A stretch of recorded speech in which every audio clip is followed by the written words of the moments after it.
Hello hi investors. So welcome to another video.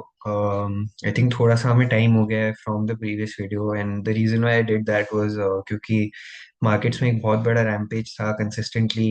बहुत ज़्यादा अच्छा कंपनियां कर रही थी, तो I just wanted to be sure in terms of the margin of safety that I bring to you. और थोड़ा बहुत जो करेक्शन आया उसके बाद मुझे कॉन्फिडेंस आया कि I can make another video and sort of lead you through another company. ये एक और ओपन ऑफर है जिसके बारे में मैं बात करूंगा, and this is the open offer of Dicofil chemicals. बहुत ही इंटरेस्टिंग है। I also have a few slides with me, तो मैं एक बार आपके साथ वो स्लाइड्स भी शेयर कर देता हूँ so that you guys can also have a look. And here we are, right? um so I think थोड़ा सा screen let me figure out, but yeah. So open offer of dicophil chemicals, हम इसकी बात करने वाले हैं, and essentially यहाँ पर हम क्या कवर करेंगे is we'll give you some sort of background on the open offer. What are the triggers, what is the potential thesis in this company. Then I'll also try to do an upside assessment with you, and then we'll talk about a few anti-thesis and risk factors in this presentation together. Now first is the background on the open offer. बहुत ही simple open offer है। इसके अंदर essentially there is no hostile takeover involved, there is no other major issue, there's no major listed company जिसका already market cap 2000 crore हो, नवकार या शादीलाल जैसा नहीं है। बहुत ही सिंपल है। यहाँ पे एक एग्रोकेमिकल कंपनी है, इंसेक्टिसाइड्स एंड फंजीसाइड्स और फर्टिलाइजर वगैरह बनाने वाली। इनफैक्ट उनके एक्टिव फॉर्मुलेशंस और उनके इंटरमीडिएट्स बनाने वाली। सो एक स्टेप पीछे जो कॉन्ट्रैक्ट मैन्युफैक्चरिंग करती है कुछ लार्ज कंपनीज के लिए, और उस कंपनी का नाम है हिरानबा industries. Hiranma Industry, 1.6 crore market cap. It is in core agrochemicals, including insecticides, herbicides, fungicides, and they manufacture intermediates and formulations for companies like Sumitomo, for PI Industries, for some of these other major clients, also BASF, जो बड़े agrochemical measures हैं दुनिया के अंदर उनके लिए।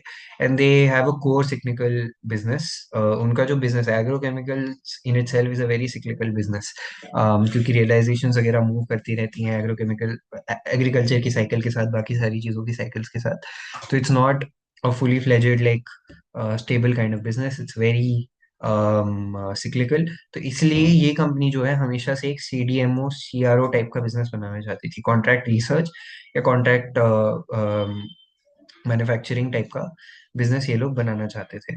और इसीलिए इन्होंने एक और स्मॉलर एंटिटी एक्वायर करी जिसका नाम था डाइकोफिल केमिकल।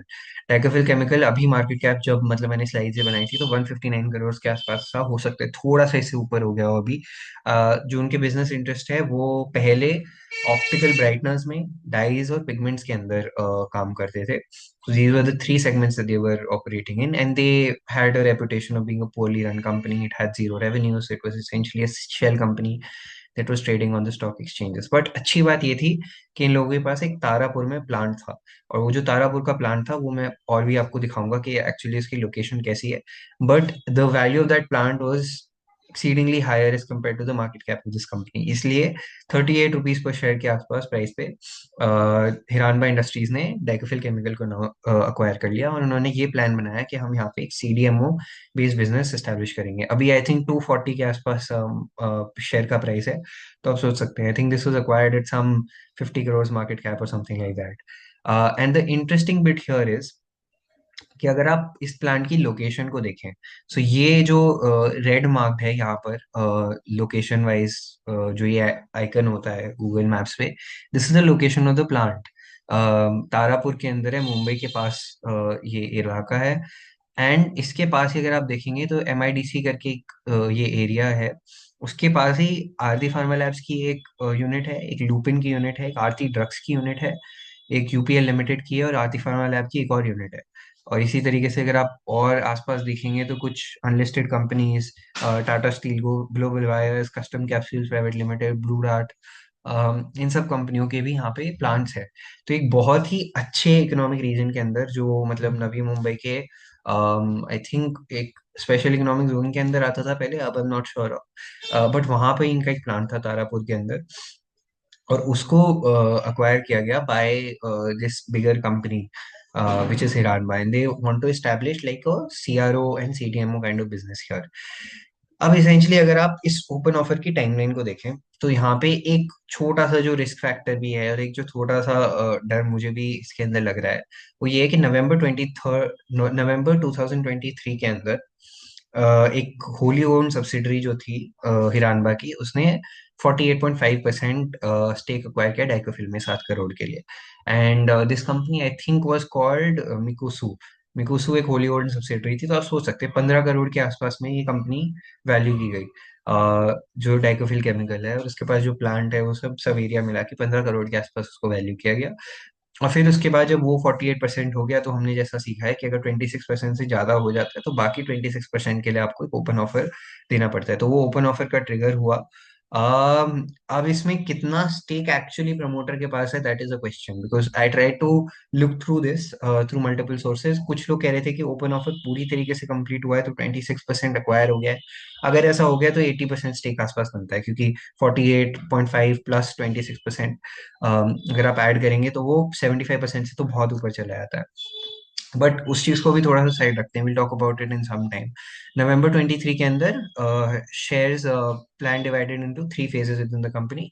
तो हिरानबा ने 3 प्लान का एक डॉक्यूमेंट शेयर किया कि वो किस तरीके से इस कंपनी को डेवलप करने वाले हैं और इसके अंदर क्या क्या चीजें करने वाले हैं, जो हम इसकी बाद में बात करेंगे।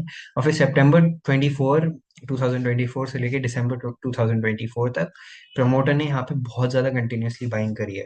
और 2% शेयर जो है ऑलरेडी, मतलब सैम्स इंडस्ट्रीज करके एक प्रमोटर ग्रुप की कंपनी है, जिन्होंने हिरानबा की कंपनी ने डाइकोफिल के अंदर और एक्वायर करे हैं। तो प्रमोटर से हो सकता है कि स्टेक एक्चुअली अभी 82% हो गया, but we'll talk about it in some time. ये वो डॉक्यूमेंटेशन है जो मैंने परप्लेक्सिटी पे भी सर्च किया था कि एक्चुअली ओपन ऑफर क्या पूरा हुआ था या नहीं हुआ था। इनका ये कहना है कि ओपन ऑफर पूरा हुआ था, और जो इनिशियल एक्विजिशन है ओपन ऑफर की, वो जो समीशन है वो क्लोज टू 80% है। अब ये मतलब हो सकता है कि शायद ये कंपनी डीलिस्टिंग की तरफ जाए, but I think there is a very rare chance कि ऐसा होगा। एक पब्लिक कंपनी आपके पास ऑलरेडी है, आप दूसरी कंपनी को नीचे से जो सीडीएमओ टाइप का बिजनेस करिए, आप उसको क्यों अलग लेके जाएंगे? मुझे मेरी समझ के वो परे है। If they take it private, तो एक और कंसर्न जो होगी वो ये है कि कई साइंटिस्ट जो हैं हिरानबा के, वो यहाँ पे ट्रांसफर कर दिए गए हैं। तो ये एक बहुत बड़ा इशू हो सकता है उनके शेयर होल्डर्स के साथ, कि आपने सबसे जो मलाई वाला काम था, बढ़िया वाला काम था, वो आपने प्राइवेट ले गए। तो आई डोंट थिंक कि यहाँ पे इनको प्राइवेट लिया जाएगा।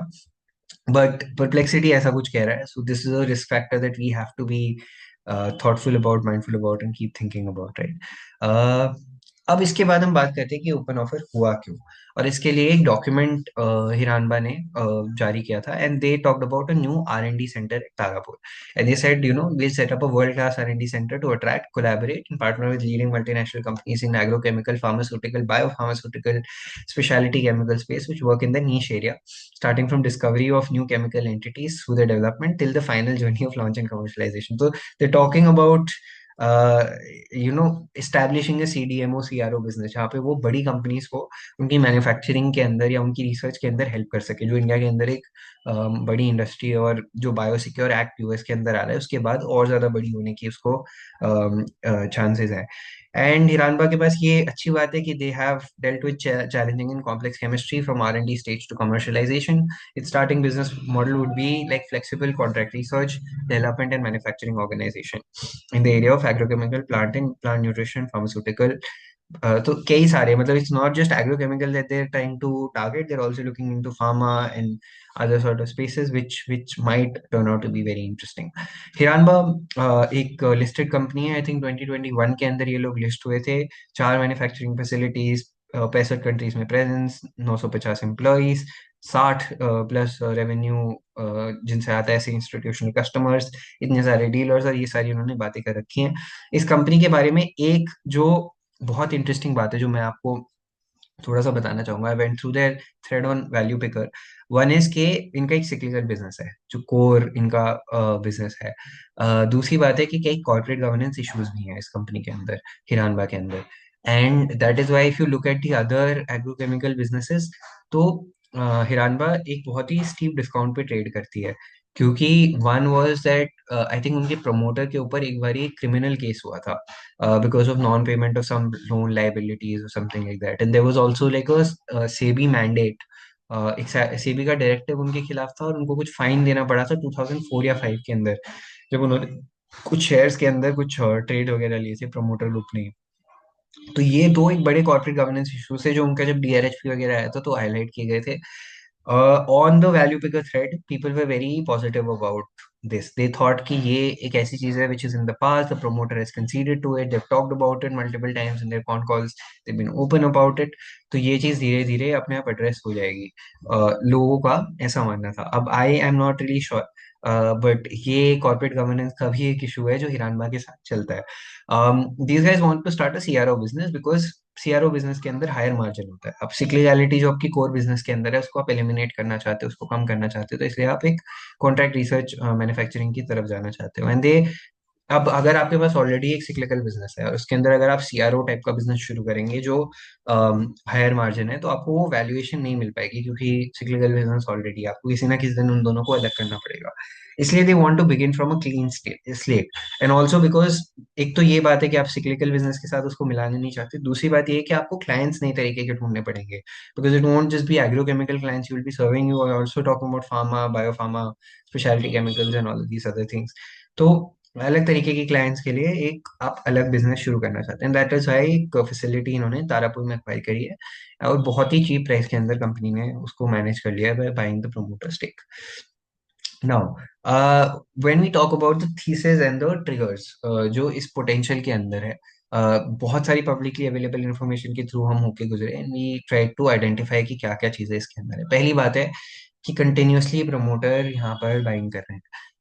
ये मैंने समराइज किया data of the promoter buying की एक्सचेंज रेट क्या थी, सिक्योरिटी कोड कैसा है, we took this from the rap. But इसके अंदर दो चीजें बहुत ही इंटरेस्टिंग है। वन है कि जो वैल्यू है in terms of how much shares they वो acquired is about 2 crore, the current market cap is let's say 160 crore जो हमने ऊपर डिस्कस किया था। तो 160 करोड़ में से 2 करोड़ इन्होंने ओपन मार्केट से परचेज किया है after already having like a sizeable stake. This does amount to something. And secondly जो मार्केट का परसेंटेज है वही, मतलब 2 करोड़ इधर, 160 करोड़ की मार्केट कैप, तो आप ऐसा सोच सकते हैं कि मतलब 2% के आसपास, 2% नहीं, मतलब this would be around 1.5%, so 1.82% is the number that we arrived at, क्योंकि वो एवरेज मार्केट कैप था over a period of time. तो 1.82% इन्होंने स्टेक अक्वायर किया है इस कंपनी के अंदर while they they were listed, right. Secondly इन्होंने 2 फेज का एक बहुत इंटरेस्टिंग प्लान इशू किया है कि इस कंपनी के साथ क्या करने वाले हैं, और उसको मैंने थोड़ा सा यहाँ पे समराइज करने की कोशिश की। तो just stay with me and let's try to understand this, right. पहला फेज है जो FY 25 के अंदर शुरू हो जाएगा और FY 26 तक कल्मिनेट हो जाएगा, FY 26 के फर्स्ट क्वार्टर तक। And they are saying that they will revamp the existing facilities and they will start operations for the newer plant. तो जो वहाँ पे फैसिलिटी है उसके अंदर कुछ रिपेयर्स वगैरह होंगे, कुछ चीजें ठीक की जाएंगी ताकि वो अगले फेज के लिए तैयार हो सके। इसमें they're saying they will put up a money of about 50 crores. I think this money has already been put in into the company. This is the net block जो already FY 25 के start में डाल दिया गया है। और इसके अंदर revamp the existing setup and develop the R&D setup तो बेसिकली वो काम जो फेज 2 को इनेबल करेगा उसके लिए ही 50 करोड़ ये कंपनी डाल रही है। तो अगर आप इसको समझना चाहेंगे तो 150 करोड़ 160 करोड़ करीब के मार्केट कैप और 50 करोड़ ऑलरेडी कंपनी यहाँ पे डाल रही है। और इसके साथ साथ ये लोग एक और इंटरेस्टिंग चीज कर रहे हैं, that they putting 30 scientist from the core Hiranba operations into this company and this will be culminated by FY 26। तो 1-2 क्वार्टर के अंदर ही इस कंपनी के पास 30 साइंटिस्ट होंगे, 50 करोड़ का ऐसा नेट ब्लॉक होगा जो उसकी फैसिलिटी को इम्प्रूव कर दे। उसके बाद क्या नेट ब्लॉक आएगा वो हमें अभी तक पता नहीं है, but that is like one thing. Capabilities ऐसी हो जाएंगी कि they will be able to develop product in chemistries for niche markets and for potential customers.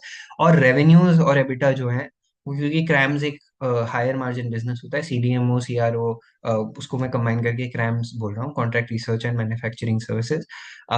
उसके अंदर हायर रेवेन्यूज होते हैं और हायर एबिटा होता है, तो ये ऑटोमेटिकली एक बेटर बिजनेस प्रोपोजिशन होगी। Secondly number of labs is they going to establish 5 labs, और आई थिंक बाद में भी 5 लैब्स उन्होंने कह रखा था, तो I wasn't very sure, but they were saying कि जो बाद की 5 लैब्स होंगी वो गुड लैब प्रैक्टिसेस की होंगी, but will come to that. और 15 रिएक्टर्स यहाँ पे ये लोग स्टैब्लिश करने के लिए कह रहे हैं। सेकेंडली FY 26 के अंदर दूसरा फेज कमेंस होगा जो बेसिक चीजों के बाद शुरू होगा।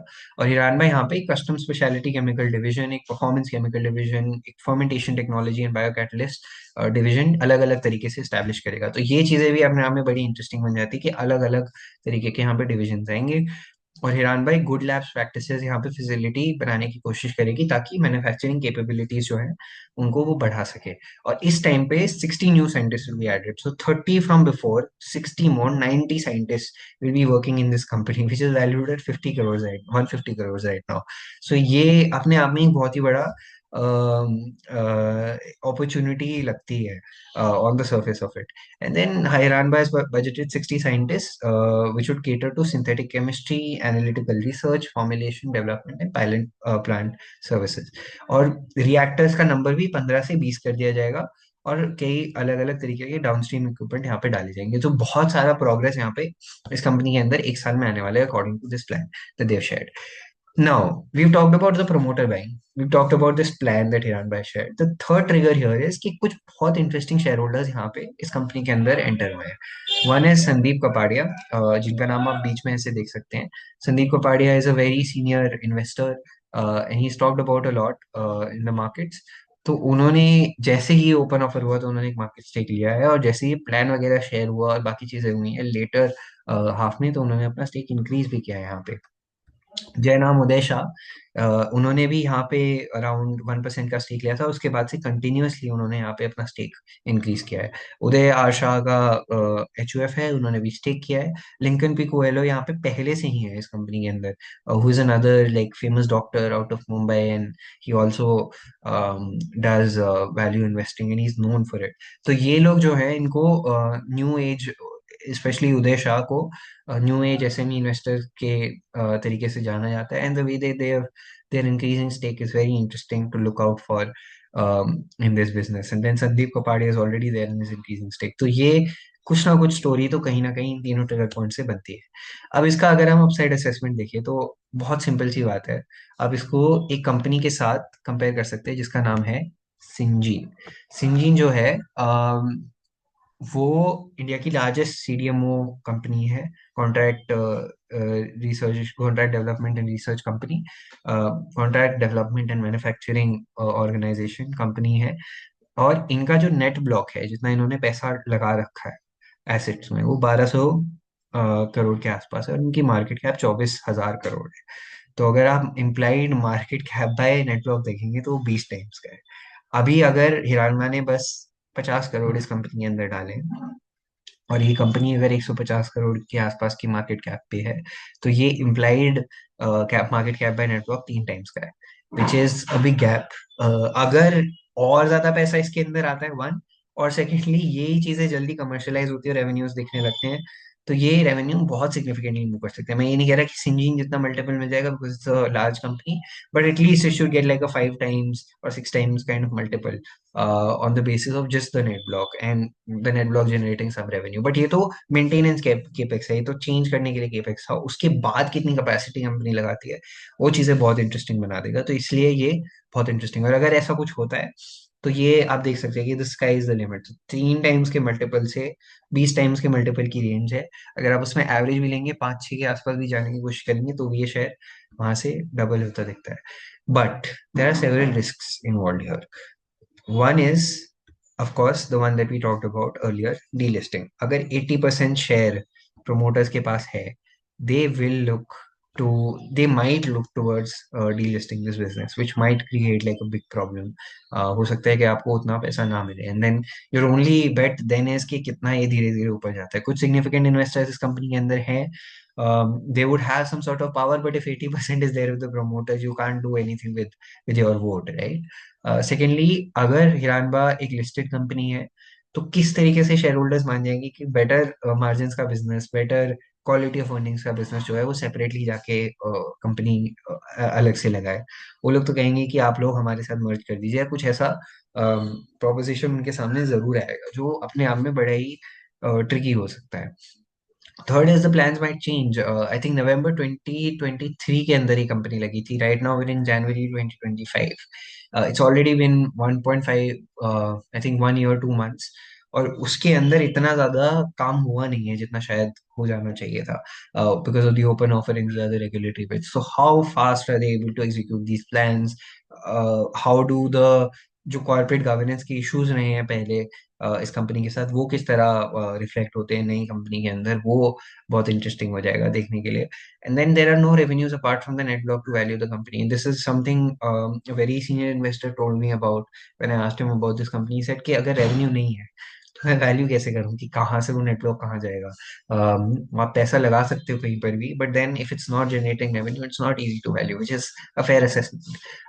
तो ये चार रिस्क हैं, और ये बहुत ही मेजर रिस्क हैं. ये बहुत तरीके से high risk high reward type की इन्वेस्टिंग है, and I think I would recommend it to everybody. But मेरी जजमेंट इसके अंदर ये है कि I am invested in this company. I think it is one of those companies which, if things work out in our favor, can generate a multi-bagger sort of return. क्योंकि यहाँ पे potential बहुत है, मार्केट कैप बहुत कम है. अगर चीजें सही जाती हैं तो ये कहीं भी जा सकता है, और अगर चीजें इतनी सही नहीं भी होती हैं तो there's a certain direction that we're headed into, right? और मुझे लगता है कि वहां पे भी रीजनेबल रिटर्न्स बन जाएंगे. I have a position already, that is the disclosure, and I would be looking to increase this position further. मुझे आप ही बताइए, what do you think about Dicafil Chemicals, and if you think that you have any sort of information that might be useful to me, please do reach out on Twitter, on Value Picker, or on LinkedIn or other places, and I would be very eager to hear from you. So this was about Dicafil Chemicals. I hope you enjoyed it, and yeah, looking forward to this.